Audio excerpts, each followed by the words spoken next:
Salut les phytopathes, bienvenue dans cette nouvelle vidéo. Aujourd'hui on va poursuivre l'exploration des doses d'essai que j'ai placées dans mon calendrier de l'Avent. Donc vous l'aurez compris, je fais 6 par 6. La première vidéo concernait la découverte de 6 doses d'essai conseillées par le sommelier du parfum. Je vous invite à la découvrir si ça vous intéresse. Super principe de découverte en fonction de vos goûts. Là, pour la session d'aujourd'hui, j'y suis allée de façon un peu plus en aveugle. Il y a des doses d'essai que j'ai choisies, que je voulais prendre le temps de découvrir. Il y en a d'autres qui étaient totale découverte pour moi. Il n'y aura que de la niche / exclusive / rare dans cette série de vidéos. On n'est jamais à l'abri d'une surprise bien entendu, mais je trouve plus intéressant d'explorer des marques moins facilement distribuées et plus rares, tout simplement. Je remercie bien entendu les parfumeries et les boutiques qui m'ont offert généreusement toutes ces doses d'essai, et bien évidemment qui sont nécessaires à la prise de connaissance et à l'exploration d'un parfum avant d'envisager de se l'offrir. Cependant, c'est pas un dû non plus. En tout cas, moi je ne vois pas les choses comme ça. Et donc voilà, tout simplement, merci. On va démarrer un parfum de chez Ex Nihilo, qui n'est autre que le Fleur Narcotique, qui est leur meilleure vente, qui est vraiment un parfum que j'étais curieuse de découvrir. Je voudrais pas me tromper, mais je crois que c'est Crapaud qui en a vanté les mérites, enfin en tout cas on en a brièvement échangé. Donc Fleur Narcotique, notre interprétation de la parisienne rive droite, sophistiquée et séductrice. Une overdose d'ingrédients substantifs pour une explosion de senteurs affirmées et subtiles. Le sillage d'une pivoine charnelle enveloppée de bois. Une fleur faussement ingénue, aérienne, fatale. Donc c'est une création de Quentin Biche, c'est écrit là, hein, je ne savais pas par cœur. J'ai pris le temps de l'essayer, effectivement c'est un très beau parfum qui mérite entièrement son succès. C'est un parfum construit, il n'y a pas de tromperie sur la marchandise, effectivement il y a un bouquet floral assez charnel qui tire un tout petit peu sur le gourmand ou sur le fruité plutôt à mon goût. Et c'est ce qui fait que je pense que je ne peux pas le porter, mais vraiment... Si vous aimez le style, avec une qualité niche, exclusive, allez le découvrir parce que il mérite les éloges qu'il reçoit. Ensuite, toujours dans le floral, alors floral aromatique épicé, un parfum diptyque, le Géranium Odorata, que j'ai adoré. Moi j'adore le géranium, j'adore le piquant apporté par le géranium qui ressemble un peu à l'œillet, mais quand même, je trouve que le géranium est plus croquant. Et ici, Géranium Odorata, je le trouve frais, je le trouve pétillant, je trouve que c'est un parfum qui met de bonne humeur, qui réveille, qui reste très vert, mais comme je vous le dis, avec vraiment une gaieté et une espèce de spontanéité qui est pas forcément... toujours retrouvé chez Diptyque, c'est pas bien ou mal, hein, c'est simplement une observation. Je le trouve très rafraîchissant, voilà, c'est le cas de le dire, et je l'ai beaucoup aimé. C'est un parfum que je pourrais porter. Vous savez qu'il arrive que je mette plusieurs doses d'essai dans la même case, parce que j'aime bien aller vite, et puis voilà, parfois j'ai comme ça des duos, des trios de doses d'essai. Ici j'en ai eu 3 de chez Parfum d'Empire. Vous savez combien j'aime le travail de Marc-Antoine Cantichietto, combien j'aime son style, combien je le trouve brillant en fait, tout simplement, cet artiste. Donc là j'en ai eu 3 à essayer. J'ai eu le fameux Mal Aimé, qui est le dernier lancement, à qui j'ai donné plusieurs fois sa chance. Je ne vous en ai pas parlé dans mes vidéos lancement, dans lesquelles je vous en décris 15-20 d'un coup, qui m'ont plu ou que j'ai trouvé intéressant à vous présenter. Alors Mal Aimé, le pauvre, il porte vraiment...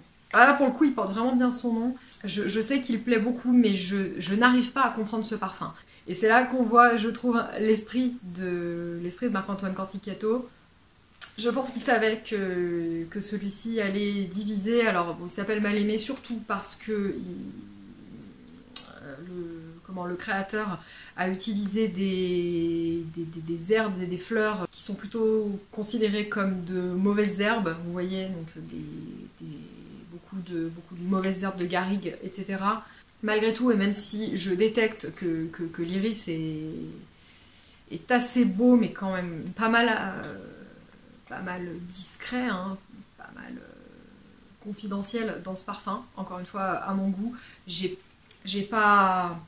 J'accroche pas, voilà, ça peut pas être à chaque fois, hein, de toute façon, c'est comme tout. J'ai également eu le plaisir d'essayer les 3 fleurs, malheureusement c'est ce que je craignais, il y a de la tubéreuse donc dans la formule. J'apprécie la finesse du travail, mais vous le savez, moi et la tubéreuse on n'est vraiment pas copines. J'aimerais beaucoup aimer la tubéreuse parce que c'est une... Parce que la tubéreuse, j'ai quand même j'ai quand même le recul de comprendre que si on l'aime, mais c'est à fond, j'en comprends les nuances, j'en comprends l'intérêt pour soutenir un bouquet floral, parce que ça envoie quand même la tubéreuse, c'est bien ce que je lui reproche, mais j'y arrive pas quoi. J'y arrive pas. Et la troisième que j'ai découverte, c'est l'eau suave. J'ai beaucoup aimé l'eau suave. Je trouve qu'elle ressemble énormément à un parfum du sélectif que j'aime beaucoup, dont je vous ai parlé il y a pas longtemps d'ailleurs. C'est assez étonnant. C'est assez étonnant parce que comment en ayant aucun lien, parfois les idées d'association sont les mêmes. Vous voyez, c'est troublant. Ensuite, toujours par 3, donc 3 créations de la toute jeune marque Poécile, que vous avez sûrement vu tourner sur Instagram, donc qui a été lancée par Léa, que je salue, qui a fait un travail super sympa, je trouve, avec 3 créations chacune représentant une région de France, donc un souvenir d'enfance la concernant. Regardez les doses d'essai comme elles sont jolies, ça n'a l'air de rien comme ça, mais je trouve que le détail est sympa. Ce sont des créations qui ont été conduites et signées par Maelstrom. Et donc, elles sont au nombre de 3. Arcadie Florale, donc en référence à la Provence. Éden Volcanique, en référence à l'Auvergne. Et Hespéride Idyllique, en référence à la Côte d'Azur. Je reviendrai sur ces créations peut-être un petit peu plus tard sur ma chaîne, même si je peux vous dire qu'il y a déjà un match qui se joue entre Arcadie Floral et Éden Volcanique, donc pour ma préférence. Hespéride Idyllique, je le trouve sympa, hein, hespéridé, effectivement le côté un petit peu embrun mimosa a très bien été reproduit, mais il est un tout petit peu trop sucré, un petit peu trop citron limoncello, à mon goût. Cependant, c'est une très jolie eau fraîche pour l'été. Et je prendrai le temps de vous parler de la marque de façon plus exhaustive, comme je vous le dis, un peu plus tard. Ensuite, un parfum qui vient d'une gamme que j'avais pas eu l'occasion de croiser jusqu'à maintenant, parce que je m'y étais pas intéressée plus que ça. C'est donc la gamme des exclusifs Thierry Mugler. Et donc celui-ci, c'est Over the Musk. Ou Over the Musk, je sais pas si c'est un C ou un K à la fin, excusez-moi, j'ai pas vérifié. Je l'ai découvert à Périgueux, à la parfumerie Nicole, que je salue d'ailleurs, dans laquelle j'ai eu l'immense surprise de trouver tous les exclusifs Mugler. D'ailleurs, dans la gamme, je les ai tous découverts et c'est vraiment celui-ci que j'ai voulu découvrir principalement. Je crois que j'avais aussi demandé le vétiver dont j'ai complètement oublié le nom. Alors, ça y est, j'en ai sur les doigts. Over the Musk, je l'ai trouvé très beau. Il mérite complètement les éloges qui en sont faits. J'ai besoin de l'essayer encore un peu pour comprendre s'il pourrait me correspondre à moi, parce que les odeurs musquées comme ça, je trouve que c'est mon opinion, hein. Je trouve que c'est vraiment personnel, vous voyez ce que je veux dire. Et puis j'en ai tellement des parfums que il faut que ça me plaise vraiment. J'ai envie de vous dire, il faut que ça me plaise plus que ça. Donc, exploration à poursuivre.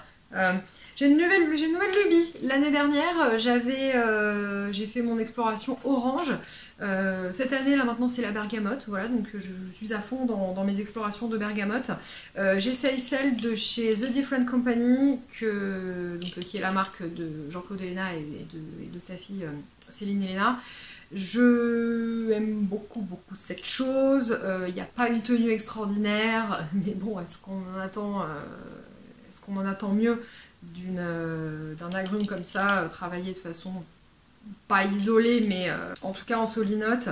La signature unique d'une maison qui défie les codes de la parfumerie en célébrant le plaisir des sens et la beauté des sillages. La beauté comme une attitude, une quête de la perfection olfactive que magnifie un sens de la différence. Des créations uniques et modernes. Je suis d'accord, ce parfum qui s'appelle Bergamote tout court est absolument magnifique. On a vraiment ce qu'on aime dans la bergamote, la douceur, le petit côté poivré, vous voyez, qui vient épicer, pimenter, entre guillemets, le tout. Et une compo voilà, quoi, qui est hyper équilibrée. Moi, je la trouve ravissante, celle-ci. Donc voilà, au bilan, en 6 jours et une dizaine de parfums, j'ai vraiment eu, il y en a vraiment eu 2 à 3 qui m'ont vraiment plu. Donc vous voyez, ça avance vite, ce principe du calendrier de l'Avent. Je me demande si je vais même pas le faire toute l'année, parce qu'à un moment donné aussi, il faut faire un peu le ménage dans les doses d'essai, ça s'abîme, c'est dommage. Et en plus on s'entraîne, plus on arrive à comprendre vite si oui ou non. Alors ça dépend de la complexité du parfum et on peut être hésitant pendant plusieurs jours, voire plusieurs semaines parfois, mais je trouve quand même la méthode assez efficace. Je vous remercie d'avoir regardé cette vidéo. Dites-moi dans les commentaires si vous connaissez certaines de ces références, ce que vous en avez pensé, si vous aimez bien ce modèle de vidéo. Moi je trouve ça quand même plus sympa de partager avec vous comme ça les résultats de mes tests en direct. Et donc à bientôt dans une prochaine vidéo pour la suite de ces explorations. Bye bye!